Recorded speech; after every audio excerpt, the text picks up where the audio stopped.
వస్తుంది. అన్నది ఎవరు నమ్మేటువంటి పరిస్థితి ఉండదు.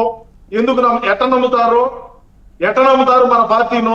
గతంలో మాట్లాడినటువంటి మాటలేంది, ఇప్పుడు మాట్లాడేటువంటి మాటలేంది? ఈయనే సజ్జలు అంటాడు 3 రాజధానుల ప్రోపగాండా తీసుకోవచ్చింది అప్పుడు తెలుగుదేశం పార్టీ అని. తెలుగుదేశం పార్టీ వాళ్ళు చెప్పినారా 3 రాజధానులు రావచ్చు, 3 రాజధానులు రావాలని సాక్షాత్ అసెంబ్లీలో మా జగనన్న చెప్పినారా? చెప్పింది మా జగనన్నే కదా, వీడియోలు కూడా ఉన్నాయి కదా. ఏదో ఒకటి బురద చల్లాలా ఈ ఇప్పుడు ఉండేటువంటి అధికార పక్షంలో ఉండే కూటమి ప్రభుత్వం పైన తోసియాల అని చెప్పేది ఒకటి. ఈయన ఖచ్చితంగా మందలించారు, ఇద్దరు మందలించినారు, ఒకరే కాదు ఇద్దరు వ్యక్తులు కూడా మా సజ్జల గారిని మందలించినటువంటి మాట వాస్తవం. సోషల్ మీడియాలో ఏ విధంగా మందలించినారో మీరు చూసే ఉంటారు, నేను చూస్తానే ఉన్నా. ఇటువంటి వ్యాఖ్యలు చేయబట్టే కదా అని ఇష్టానుసారంగా ఆయన సజ్జల కుమారుడు సజ్జల బాలకరెడ్డిని పెట్టుకొని నీ ఇష్ట ప్రకారం సోషల్ మీడియాలో మనం అధికారంలో ఉన్నామని అప్పుడట్టు చేర్చింది. ఈ రోజు అనుకోతే ఎక్కడ లేని ప్రేమను అమరావతి రాజధాని ప్రాంతంలో ఉండేటువంటి ప్రజల మీద చూపించా ఉంటారు. మేము ఇక్కడే ఉంటాం, మేము ఏం నుంచే చేస్తాం, మా కథ అడిగి పోదు, ఎవరు చెప్పారు మీకు, ఎక్కడ చెప్పారు మీకు అని. అంటే మనల్ని ఒకటి గుర్తుపెట్టుకోవాలి నవీన్ గారు, మమ్మల్ని ఎవరు కూడా నమ్మేటువంటి పరిస్థితుల్లో లేరు. మేము గతంలో ఏమి చెప్పైతే ఎన్నికల మేనిఫెస్టో మేము గతంలో ఏమి చెప్పైతే ఇచ్చినాం, మేము అధికారంలోకి వచ్చిన తర్వాత ఏ విధంగా పరిపాలన కొనసాగించినాం, ఏ విధంగా అధికారులను వాడుకున్నాం, ఏ విధంగా ప్రజాధనాన్ని దుర్వినియోగం చేసినాం, ఏ విధంగా మేము రాజధానికి సంబంధించి ఏ విధమైనటువంటి నిర్ణయాలు తీసుకున్నాం, రాజధానికి సంబంధించి ఏ విధంగా ఆ ప్రాంతానికి మేలు చేసినాం, ఈ అన్ని కూడా రాష్ట్రంలో ఉండేటువంటి ప్రజానీకం చూసినారు. ఎవరు కూడా నమ్మే పరిస్థితుల్లో లేరు. కాబట్టి ఒక్కొక్క దానికి ఒక్కొక్క డ్రామాకు ఒక్కొక్క రాయి వేసుకుంటా పోతా ఉన్నాం. ఏ రాయి తగిలితే ఆ రాయిని వాడుకోవడమే, అంతే. మించి ఇక్కడ గత ఎన్నికల్లో చాలా స్పష్టంగా తీర్పు ఇవ్వడం అంటే అన్ని ప్రాంతాల ప్రజలు కూడా ఈ పార్టీని తిరస్కరించారు కదా. ఒక్క ప్రాంతం ఆ ప్రాంతం ఈ ప్రాంతం అని కదా, అన్ని ప్రాంతాల ప్రజలు తిరస్కరించారు, అర్థం చేసుకున్నారు. అన్ని ప్రాంతాల మధ్య ఏదో విద్వేషాలను రెచ్చగొట్టే ప్రయత్నం చేస్తున్నారు అన్న ఆ కాన్సెప్ట్ ఏదో వైసీపీ దీనికి తెరలేపింది అన్న విషయాన్ని ప్రజలందరూ అర్థం చేసుకున్నారు కాబట్టి ఈ తీర్పు ఇచ్చారనుకోవచ్చు, అంతే కదా? అంతే, ఖచ్చితంగా అదే కదా.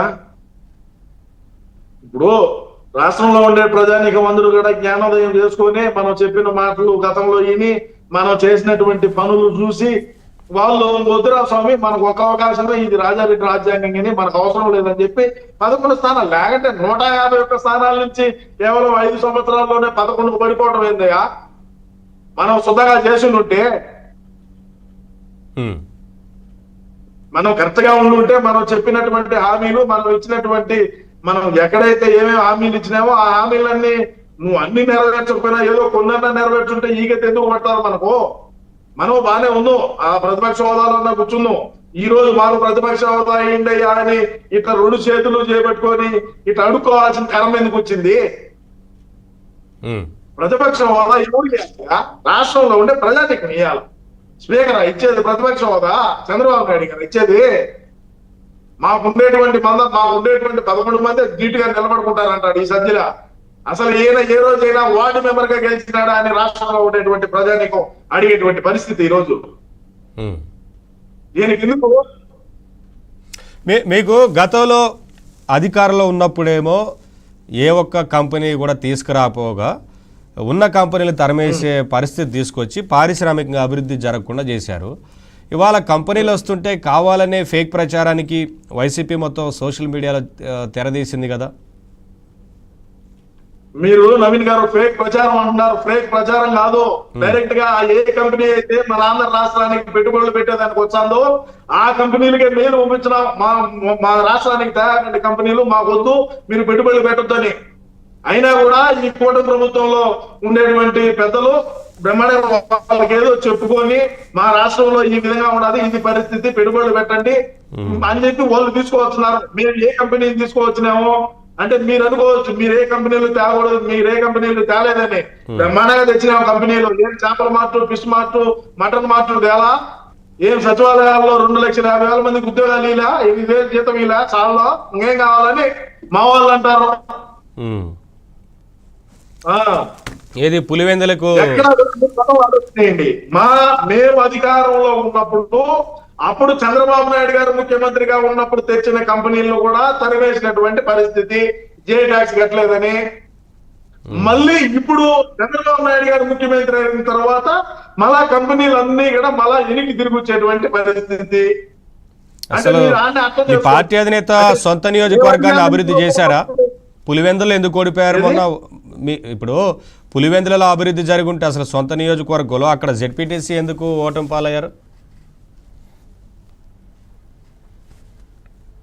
సార్ ఇక్కడ పులివెందుల గురించి మాట్లాడినాం కాబట్టి నేను ముందుగా పోలీస్ వ్యవస్థ ఎవరైతే ఆ కర్నూలు రేంజ్ మన డిఐజీ కోయా ప్రవీణ్ గారు ఉన్నారో, కోయా ప్రవీణ్ గారికి ముందుగా ధన్యవాదాలు తెలియజేస్తా ఉన్నాయి. ఎందుకంటే రాజారెడ్డి గారు రాజారెడ్డి గారు రాజకీయం చేసిన తర్వాత పులివెందుల్లో ఉండేటువంటి ప్రజానికం స్వతంత్రంగా పోయి ఓట్లు వేసుకునేది మొన్న జెడ్పీటీసీ ఎన్నికల్లో మాత్రమే. దీనికి ముందుగా మన కోయా ప్రవీణ్ గారు డిఐజీ, అదే విధంగా జిల్లా ఎస్పీ గారికి, అక్కడ ఉన్నటువంటి పోలీస్ యంత్రాంగానికి ముందుగా ప్రత్యేక ధన్యవాదాలు తెలియజేస్తున్నాయి. ఎందుకంటే ఎవరు కూడా వాళ్ళ స్వేచ్ఛగా పోయి ఓట్లు